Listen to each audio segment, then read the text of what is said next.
Puluhan tahun lalu, sebuah tragedi mengerikan mengukir duka di Bintaro. Kini, di balik catatan sejarah itu, tersembunyi sebuah rahasia yang jauh lebih menyeramkan. Jiwa-jiwa yang tak tenang masih terikat pada gerbong-gerbong baja, menunggu untuk menampakkan diri pada siapa saja yang berani melewati jalur mati itu. Di bawah desakan tenggat waktu tugas akhir yang kian mencekik, Rizky, seorang mahasiswa jurnalistik di salah satu universitas terkemuka Jakarta, merasa otaknya telah mencapai batas. Ide-ide yang dulu membanjiri benaknya kini menguap tak bersisa, meninggalkan kekosongan yang menjemukan dan kegelisahan yang menggerogoti. Ia memandangi layar laptopnya yang menampilkan daftar panjang topik-topik klise yang sudah terlalu sering diangkat. Korupsi yang tak berujung, politik yang penuh intrik, isu sosial yang itu-itu saja tanpa solusi. Rizky mendesah panjang, merasa terjebak dalam rutinitas akademik yang membosankan dan kurang menantang.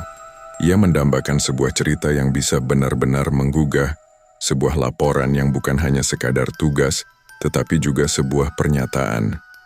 Di tengah keputusasaannya, samar-samar, ia mendengar percakapan rekan-rekannya di kantin kampus yang membahas kereta hantu Bintaro. Sebuah senyum sinis mengembang di bibirnya yang sedikit mengkerut. Kereta hantu? Di era digital yang serba rasional ini? Takhayul macam apa lagi ini? Rizky, dengan sifat skeptisnya yang sudah mendarah daging, selalu menertawakan cerita-cerita mistis yang berkembang di masyarakat, apalagi yang berbau hantu-hantuan yang ia anggap takhayul primitif.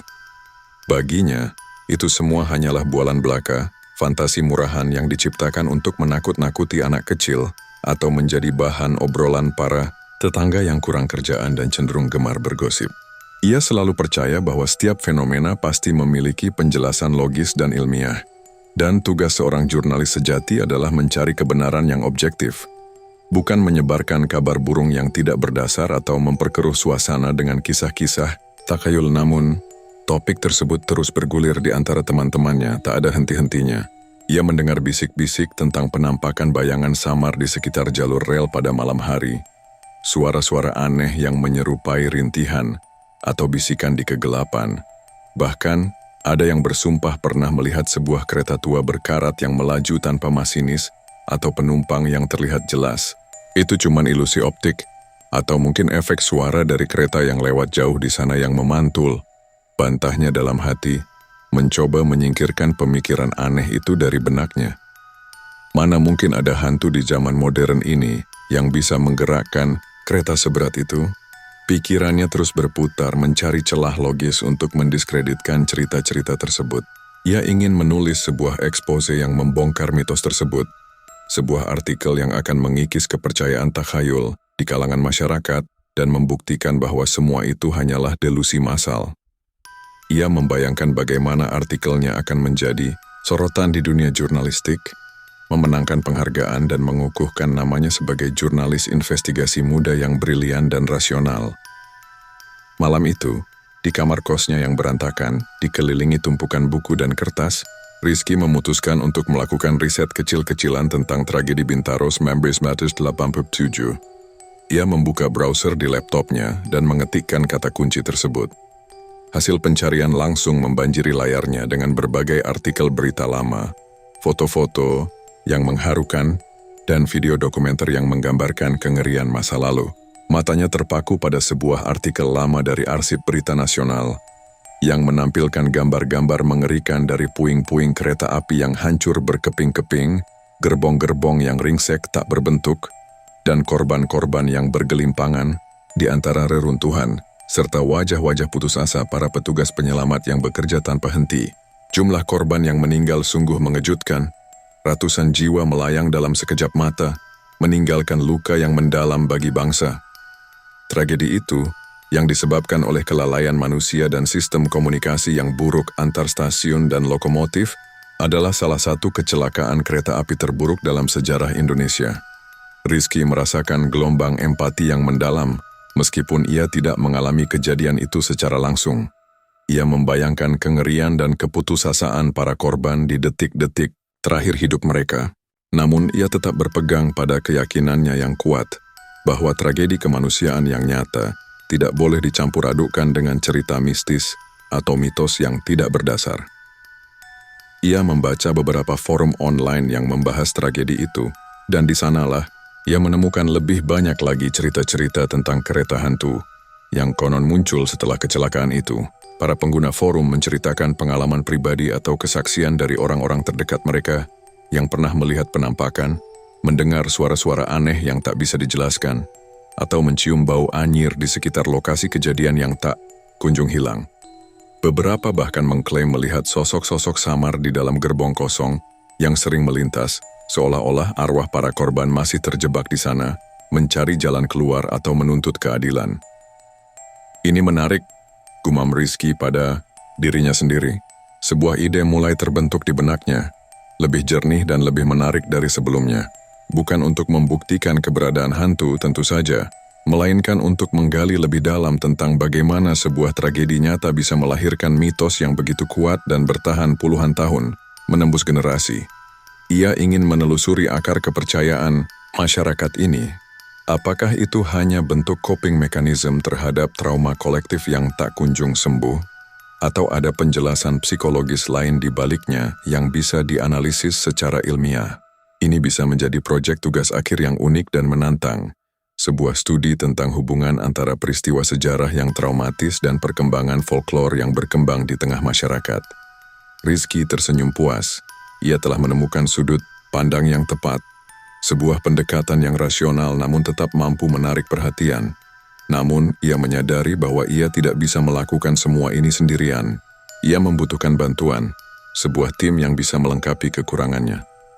Ia memikirkan Sinta, teman sekelasnya yang dikenal dengan kepekaannya yang luar biasa terhadap hal-hal yang tidak kasat mata. Sinta adalah kebalikan dari Rizky. Ia percaya pada energi, aura, dan bahkan sesekali berbicara tentang pengalamannya yang berbeda dari orang lain, seolah ia memiliki indera keenam. Meskipun Rizky sering mencemooh keyakinan Sinta yang menurutnya terlalu spiritual, ia diam-diam mengakui bahwa Sinta memiliki intuisi yang tajam dan bisa merasakan hal-hal yang tidak bisa ia rasakan dengan indera normalnya. Sinta mungkin bisa menjadi antena yang ia butuhkan untuk menangkap fenomena-fenomena halus yang mungkin terlewatkan oleh indera skeptisnya yang terlalu berorientasi pada fakta. Selain Sinta, ia juga membutuhkan seseorang yang bisa mendokumentasikan semua ini dengan baik, seseorang yang tidak takut mencari sensasi dan bisa menarik perhatian publik luas. Nama Bima langsung terlintas di benaknya. Seorang vlogger kondang di kampus, spesialis, penjelajah tempat-tempat angker dan misterius. Channel YouTube-nya dipenuhi dengan video-video berburu hantu di rumah sakit terbengkalai, kuburan tua, hingga bangunan-bangunan kosong yang dikenal angker.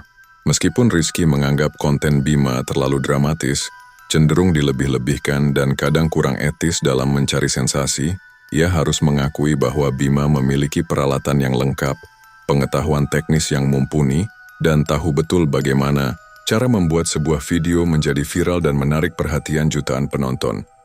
Bima tidak akan menolak ide ini, karena ia pasti akan melihatnya sebagai kesempatan emas untuk mendapatkan jutaan views dan memperluas audiensnya. Pagi berikutnya, Rizky menemui Sinta dan Bima di kantin kampus yang ramai.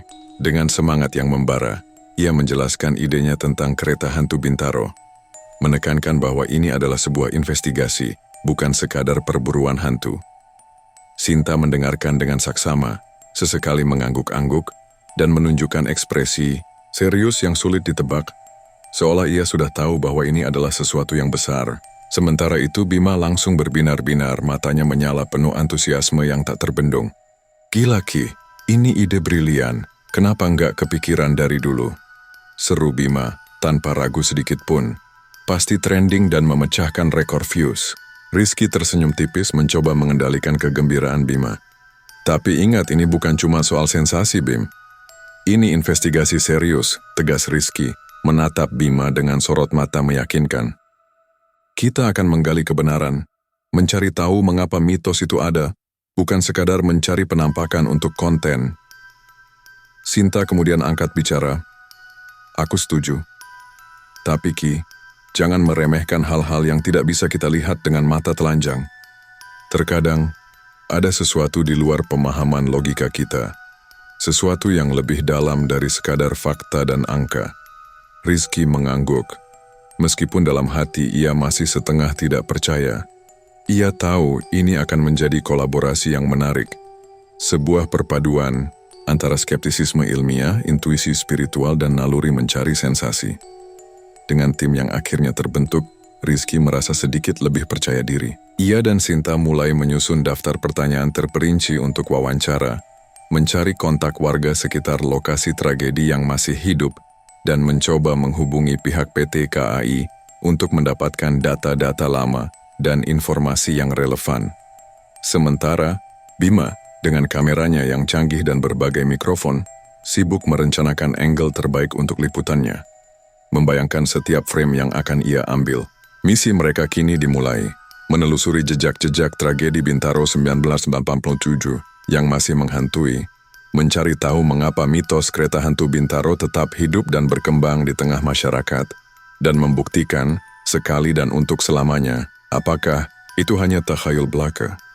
Ataukah ada sesuatu yang jauh lebih gelap dan tak terjelaskan yang menanti mereka di jalur rel yang sunyi itu. Dengan semangat investigasi yang membara, tim Rizky mulai terjun langsung ke medan yang akan menjadi saksi bisu penelusuran mereka. Sebuah keberanian yang dibungkus rasa penasaran, memacu langkah mereka menuju daerah yang diselimuti cerita kelam. Pagi pertama mereka bertiga tiba di stasiun Bintaro, sebuah tempat yang dulunya menjadi saksi bisu hiruk-pikuk kehidupan, namun kini menyisakan aura melankolis yang kental, seolah bangunan tua itu menyimpan duka yang tak terucap. Udara di sekitar stasiun terasa lebih berat, seolah ada beban sejarah yang menggantung di setiap sudut. Rizky membawa notebook dan pena, siap mencatat setiap detail kecil, setiap ekspresi, setiap kata yang diucapkan. Sinta dengan mata tajamnya, mengamati setiap sudut, setiap retakan di dinding, setiap bayangan yang melintas, seolah merasakan energi yang terpendam di balik tembok-tembok stasiun yang sudah berlumut. Sementara itu Bima, dengan segala perlengkapan vloggingnya yang lengkap, dari kamera mirrorless terbaru hingga drone kecil, mulai merekam, tak ingin melewatkan satu pun momen yang berpotensi menjadi konten viral yang akan menggemparkan channelnya. Target pertama mereka adalah warga lokal yang tinggal di sekitar stasiun, khususnya mereka yang sudah lama menetap di sana dan menjadi saksi hidup kejadian. Mereka mengunjungi warung-warung kopi yang sederhana, toko kelontong yang sudah tua, dan bahkan beberapa rumah tua dengan arsitektur khas tahun 80-an yang sudah ada sejak tragedi 1997. Rizky memulai wawancara dengan pendekatan yang hati-hati dan penuh empati, mencoba membangun kepercayaan sebelum melontarkan pertanyaan sensitif tentang hal-hal mistis.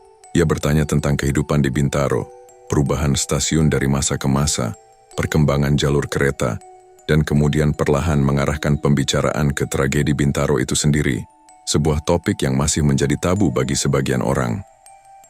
Para warga, yang kebanyakan sudah sepuh dengan kerutan di wajah yang mencerminkan beratnya pengalaman hidup, menceritakan kisah-kisah mereka dengan ekspresi campur aduk antara kesedihan mendalam dan ketakutan yang belum juga hilang.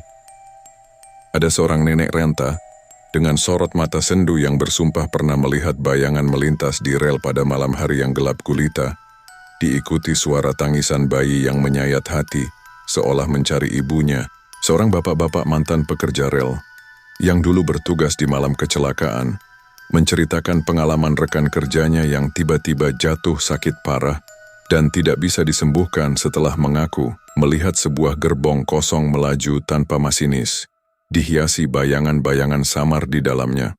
Rizky mencatat setiap detail, setiap jeda dalam narasi, setiap getaran suara, mencari pola, mencoba menemukan penjelasan logis di balik setiap kesaksian yang semakin lama semakin ganjil. Namun, semakin banyak cerita yang ia dengar, semakin sulit baginya untuk mengabaikan adanya sesuatu yang tidak beres, sesuatu yang melampaui nalar dan logika. Bau anyir yang kadang muncul entah dari mana di sekitar rel, seolah-olah darah segar baru saja tumpah. Suhu dingin yang tiba-tiba menusuk di area tertentu, seolah ada energi tak terlihat yang menyerap kehangatan. Atau suara peluit kereta yang melengking panjang padahal tidak ada jadwal kereta lewat saat itu, membuat bulu kuduk merinding.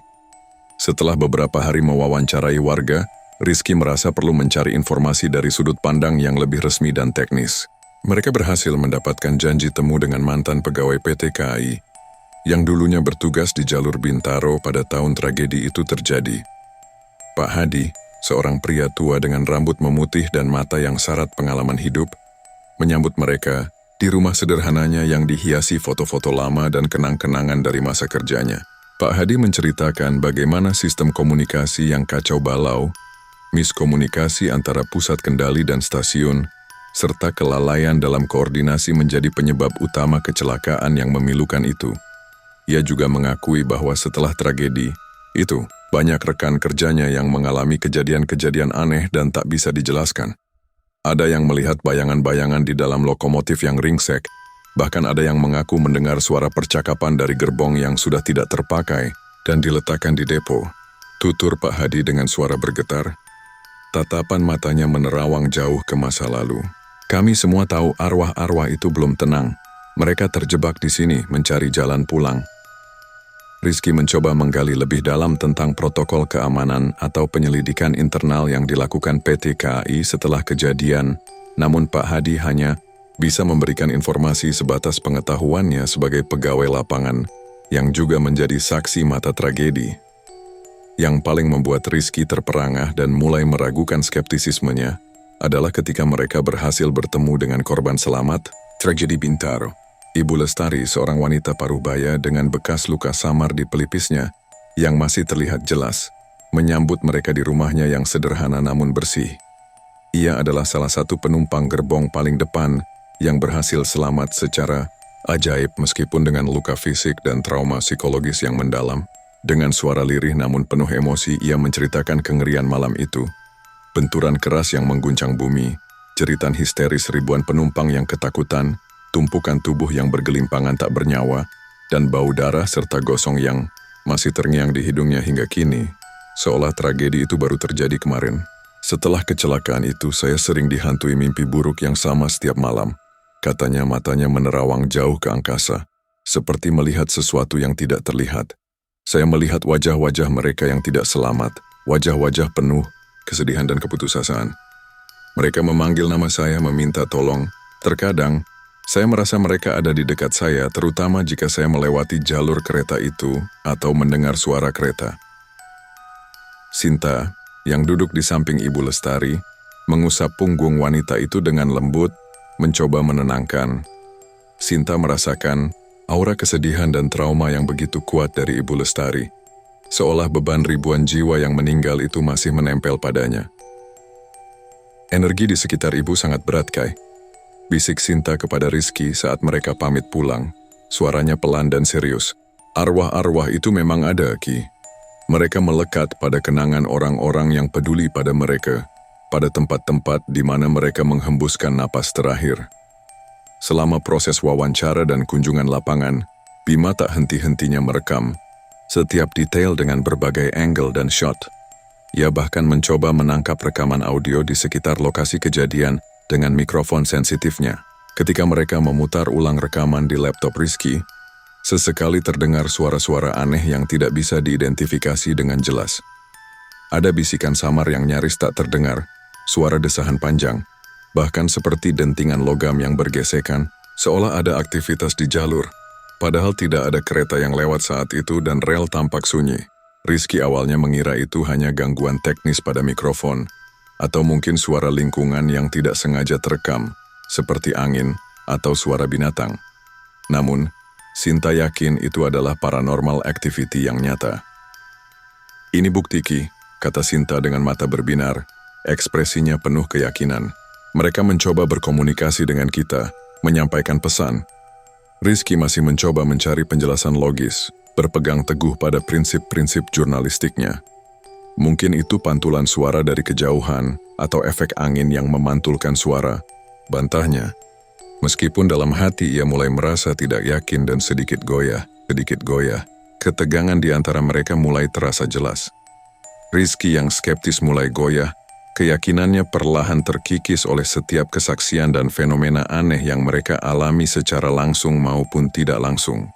Sinta semakin yakin akan keberadaan makhluk tak kasat mata, dan Bima, meskipun ketakutan dan seringkali melompat kaget, semakin bersemangat karena potensi kontennya yang luar biasa besar dan dijamin akan meledak di media sosial.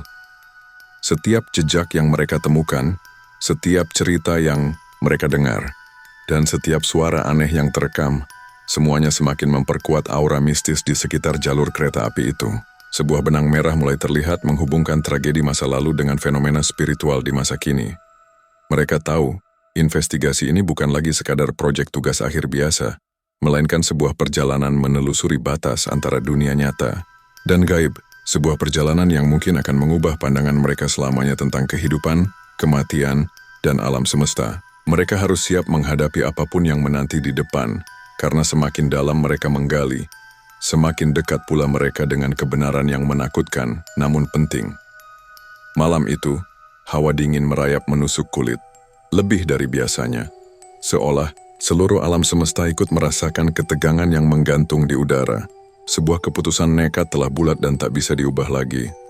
Rizky, Sinta, dan Bima akan menghabiskan malam di lokasi kecelakaan tragedi Bintaro 1987, tepat di titik di mana dua raksasa besi itu saling menghantam dengan dahsyat, menyisakan duka dan misteri yang tak terpecahkan selama puluhan tahun. Ini bukan sekadar mencari sensasi lagi. Ini adalah upaya terakhir Rizky untuk membuktikan atau menyangkal semua cerita yang mereka dengar. Sementara Sinta dan Bima sama-sama didorong oleh campuran rasa ingin tahu yang mendalam dan ketakutan yang mendebarkan, seolah mereka ditarik oleh kekuatan tak terlihat. Mereka membawa tenda kecil yang cukup untuk 3 orang, beberapa senter berkekuatan tinggi dengan baterai cadangan, alat perekam audio profesional yang mampu menangkap suara paling halus, dan tentu saja kamera canggih Bima yang siap mengabadikan setiap momen, bahkan dalam kegelapan. Lokasi itu terasa angker bahkan sebelum kegelapan pekat menyelimuti. Pohon-pohon tua di sekitarnya tampak meranggas, cabang-cabangnya yang kurus menyerupai jari-jari raksasa yang mencakar langit malam yang mulai gelap. Udara terasa berat, seolah ada beban tak kasat mata yang menekan, dan ada bau tanah basah bercampur aroma aneh yang tak bisa mereka definisikan, seperti campuran lumut dan karat. Suara-suara alam seperti desiran angin atau daun kering yang jatuh pun terdengar begitu jelas dan mengganggu. Saat mereka mulai mendirikan tenda di dekat rel yang sudah tidak terpakai, Rizky berusaha bersikap setenang mungkin, meskipun bulu kuduknya sudah merinding dan napasnya terasa berat. Ini cuma sugesti, Ki. Bisiknya pada dirinya sendiri, mencoba meyakinkan logika yang mulai goyah dan jantungnya yang berdebar kencang. Semua ini hanyalah imajinasi karena kita tahu cerita-ceritanya. Sinta, di sisi lain, tampak tegang dan gelisah. Ia memejamkan mata sesaat, menarik napas dalam-dalam, seolah mencoba merasakan energi yang terpendam dan bergejolak di sekeliling mereka. Aku merasakan banyak sekali kesedihan di sini, gumam Sinta. Suaranya nyaris berbisik, seolah takut mengganggu sesuatu yang tak terlihat. Mereka ada di mana-mana, energinya sangat kuat dan menyesakkan. Bima, yang biasanya riuh dan penuh celoteh, kini lebih banyak diam. Tangannya gemetar saat memasang kamera night vision di beberapa titik strategis, mengarahkannya ke arah rel yang tampak tak berujung, ke semak-semak lebat, dan ke area yang konon menjadi tempat paling aktif penampakan. Raut wajahnya menunjukkan campuran antara ketakutan yang nyata dan kegembiraan seorang vlogger yang akan mendapatkan jackpot konten, sebuah dilema antara keselamatan dan popularitas. Kalau sampai ada yang terekam dengan jelas, ini bisa jadi video paling viral di Indonesia. Ki, Sinta, bisiknya mencoba memecah keheningan yang mencekam, meskipun suaranya terdengar gemetar. Ketika kegelapan total menyelimuti area itu, hanya diterangi oleh cahaya senter mereka yang terbatas dan sesekali kilat petir jauh di cakrawala. Suasana semakin mencekam. Suara jangkrik dan serangga malam yang tadinya sayup-sayup, kini terdengar begitu nyaring, seolah menjadi orkestra horor yang mengiringi kehadiran tak kasat mata. Rizky menghidupkan senternya, menyapu lingkaran cahaya di sekitar mereka, mencoba mencari tahu sumber suara-suara aneh. Tiba-tiba, sebuah kejadian kecil membuat jantung mereka melonjak dan napas mereka tertahan. Pintu gerbong kereta tua yang sudah tidak terpakai, tergeletak tidak jauh dari mereka, tiba-tiba tertutup dengan suara bantingan keras dan berdecit. Padahal, tidak ada angin yang cukup kuat untuk melakukan itu. dan tidak ada siapapun di dekat gerbong itu. Rizky dan Bima saling pandang. Mata mereka membulat sempurna karena terkejut. Sinta hanya bisa menutup mulutnya dengan tangan. Ekspresinya dipenuhi ketakutan yang tak bisa disembunyikan. "Angin?" tanya Bima ragu, suaranya terdengar seperti bisikan, mencoba mencari alasan logis yang mustahil. Rizky tidak menjawab. Ia hanya menatap gerbong itu dengan nanar, pikirannya kalut. Logikanya berteriak mencari penjelasan, tetapi ia tidak menemukan satupun. Semua teori ilmiahnya runtuh dalam sekejap. Kemudian, suara-suara bisikan samar mulai terdengar dari arah rel, seolah-olah ada banyak orang yang berbicara namun tak jelas. Awalnya seperti gumaman tak jelas yang sulit dipahami. Namun lama-kelamaan terdengar seperti rintihan panjang yang pilu, seolah datang dari banyak suara yang tumpang tindih, sebuah paduan suara kesedihan. Sinta spontan memegangi telinganya, wajahnya memucat pasi, air mata mulai menggenang di matanya. "Mereka menangis," bisik Sinta, suaranya parau dan bergetar hebat. "Mereka kesakitan, jiwa-jiwa itu menderita." Rizky mencoba mengaktifkan alat perekam audionya, berharap bisa menangkap suara itu dengan jelas sebagai bukti. Tetapi baterainya tiba-tiba mati total, padahal baru saja ia pastikan terisi penuh dan siap pakai. Panik mulai merayapi mereka bertiga. Bima yang sedang merekam di sudut lain dengan kamera night vision-nya, tiba-tiba menjerit histeris. Ada bayangan di sana!" Teriaknya menunjuk ke arah semak-semak gelap yang bergerak-gerak. Senter Rizky langsung menyapu ke arah yang ditunjuk Bima, tetapi tidak ada apa-apa kecuali kegelapan dan dedaunan yang bergoyang pelan. Namun, Bima bersumpah ia melihat sosok tinggi dan kurus melintas cepat di antara pepohonan. Seolah-olah ia bukan manusia. Ketegangan mencapai puncaknya ketika tiba-tiba, dari kejauhan terdengar suara peluit kereta melengking yang sangat keras. Begitu menusuk telinga, seolah-olah kereta itu melaju tepat di samping mereka. Meskipun tidak ada rel aktif di dekat sana, suara itu bukan seperti peluit kereta modern yang biasa mereka dengar, melainkan suara peluit tua yang melengking panjang, sangat mengerikan, diikuti oleh jeritan pilu yang memilukan dan membuat bulu kuduk merinding. Jeritan itu terdengar seperti suara ratusan orang yang sekarat bersamaan, menembus malam yang pekat dan menembus jiwa mereka, mengukir ketakutan yang mendalam. Rizky merasakan seluruh tubuhnya merinding, jantungnya berdetak tak karuan di dadanya, seolah ingin melompat keluar. Ia tidak bisa lagi menyangkal. Ini bukan angin, bukan ilusi mata, dan bukan sekadar takhayul.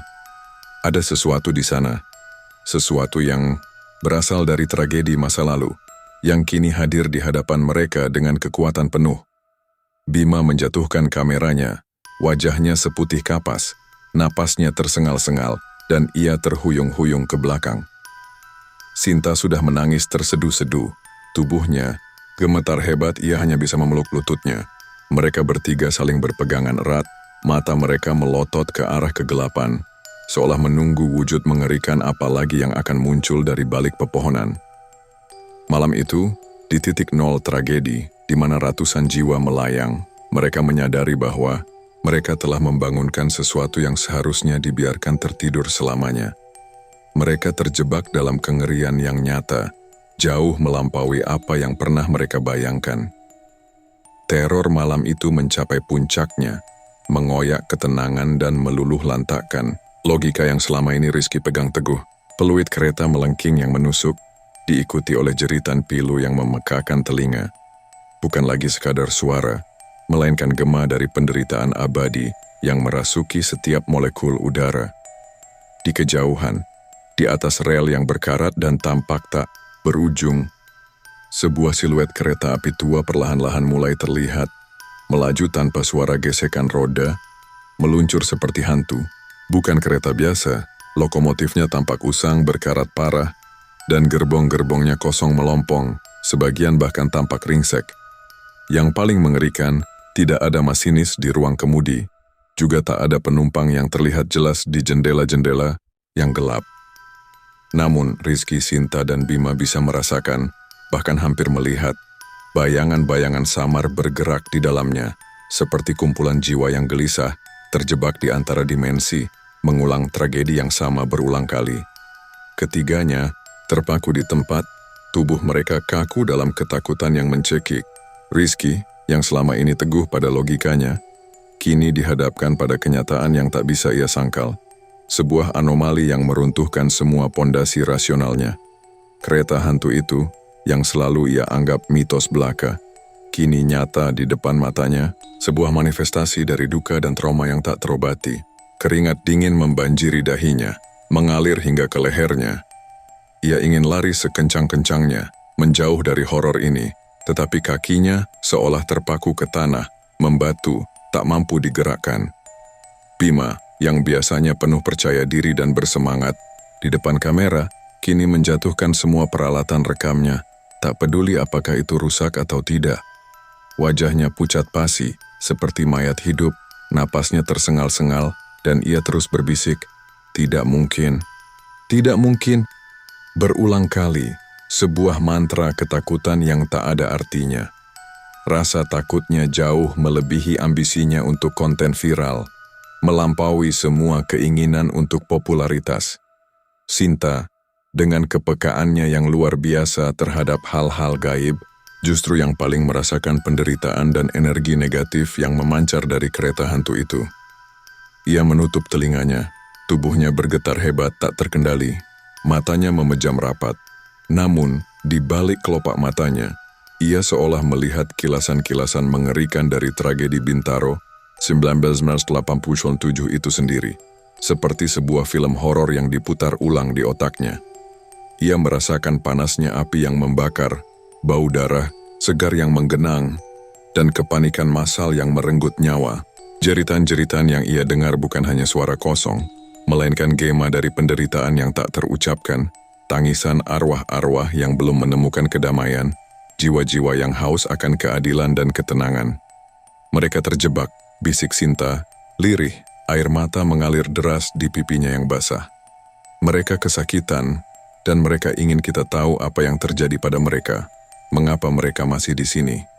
Saat kereta hantu itu melintas pelan di hadapan mereka, seolah sengaja memperlihatkan keberadaannya, Rizky merasakan hawa dingin yang menusuk tulang. Jauh lebih dingin dari udara malam yang sudah beku. Ia mencium bau anyir darah dan sedikit gosong yang tak bisa dijelaskan secara logis. Seolah-olah tragedi itu baru saja terjadi di depan matanya, meninggalkan jejak yang tak terhapuskan. Di salah satu jendela gerbong yang pecah, yang tampak seperti mata kosong, Rizky bersumpah melihat sesosok bayangan anak kecil melambai ke arahnya. Dengan ekspresi sedih yang begitu mendalam, memohon, kakinya otomatis melangkah mundur. Ketakutan yang murni merenggut semua keberaniannya. Ia tak bisa lagi berpikir rasional. Tiba-tiba, suara-suara bisikan dari segala arah semakin jelas dan mengerikan. Mereka bukan lagi sekadar rintihan samar, melainkan suara-suara memohon, memanggil nama-nama yang tidak dikenal, dan menanyakan keberadaan orang-orang terkasih mereka yang terpisah dalam kekacauan. Bima yang terpencar dari Rizky dan Sinta dalam kepanikan yang mendalam, merasakan ada tangan dingin yang tiba-tiba menyentuh pundaknya. Ia menoleh dengan cepat, tetapi tidak ada siapa-siapa di sana, hanya kegelapan yang pekat. Namun, ia mendengar suara bisikan tepat di telinganya.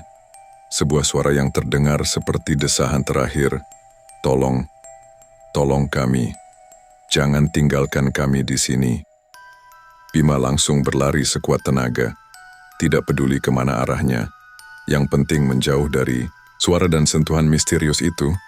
Napasnya terengah-engah dan jantungnya berdegup tak karuan. Rizky dan Sinta mencoba mencari Bima di tengah kegelapan yang absolut, namun setiap langkah yang mereka ambil terasa berat, seolah ada yang menahan mereka, atau mungkin ada tangan tak terlihat yang menarik-narik pakaian mereka. Senter Rizky terus berkedip tak beraturan, hingga akhirnya mati total, meninggalkan mereka dalam kegelapan pekat, hanya diterangi oleh sedikit cahaya bulan yang samar dan kilatan petir jauh di cakrawala yang sesekali menerangi siluet pohon-pohon mati. Sinta tiba-tiba berhenti di tengah jalan, matanya terbuka lebar. "Mereka tidak ingin kita pergi," katanya, suaranya parau dan dipenuhi ketakutan. Mereka ingin kita membantu mereka, Kai. Mereka terjebak dan butuh jalan keluar." Rizky menatap Sinta. Ekspresinya dipenuhi kebingungan dan keputusasaan. Bagaimana mungkin mereka bisa membantu arwah Mereka bahkan tidak tahu apa yang harus dilakukan, apa yang diinginkan oleh jiwa-jiwa yang menderita ini. Mereka menyadari bahwa arwah-arwah ini bukan hanya ingin menakut-nakuti atau membalas dendam. Mereka ingin menyampaikan sesuatu yang lebih dalam, sebuah pesan yang belum tersampaikan, atau mungkin permintaan terakhir untuk menemukan kedamaian yang tak kunjung datang. Setiap kejadian aneh, setiap suara, setiap penampakan adalah bentuk komunikasi dari dunia lain, sebuah upaya putus asa dari jiwa-jiwa yang setelah berhasil lolos dari cengkeraman teror malam. Di titik nol tragedi, Rizky, Sinta, dan Bima kembali ke kota dengan pengalaman yang mengubah pandangan mereka selamanya. Perjalanan pulang terasa sangat panjang dan sunyi, diwarnai oleh keheningan yang dipenuhi ketakutan dan pertanyaan. Gelombang ketakutan yang mendalam perlahan berganti menjadi sebuah kesadaran baru, sebuah pemahaman yang melampaui batas-batas logika. Rizky, yang sebelumnya adalah penganut logika keras dan skeptisisme ilmiah, kini tak bisa lagi menyangkal keberadaan dimensi lain. Pengalamannya malam itu telah meruntuhkan semua tembok rasionalnya. Ketiga sahabat itu berkumpul di apartemen Rizky yang kecil dan terasa lebih hangat dari luar. Keheningan menyelimuti mereka, masing-masing sibuk dengan pikirannya sendiri yang kalut dan mencoba memproses apa yang telah mereka alami. Bima masih terlihat terguncang, sesekali melamun menatap kosong ke dinding seolah bayangan kereta hantu itu masih terpatri di retinanya. Sinta, dengan matanya yang masih sembab akibat tangisan ketakutan, tampak lebih tenang, seolah ia telah menemukan jawaban atas semua pertanyaan yang selama ini menghantuinya. Sebuah pencerahan yang datang dari pengalaman pahit. Kita tidak bisa hanya meninggalkan mereka seperti itu. Sinta memulai. Suaranya pelan namun tegas, penuh empati. Mereka butuh bantuan, Kai. Mereka terus memanggil. Rizky mengangguk setuju. Raut wajahnya serius dan penuh pertimbangan. Aku tahu, apa yang kita alami semalam, itu bukan kebetulan atau halusinasi. Itu adalah sebuah pesan yang sangat jelas. Mereka ingin kita membantu mereka. Bima, setelah menarik napas panjang dan menenangkan diri, akhirnya angkat bicara. Suaranya masih sedikit bergetar. Tapi apa yang bisa kita lakukan? Kita bukan dukun, apalagi paranormal profesional. Kita cuman mahasiswa jurnalistik. Ini di luar kemampuan kita.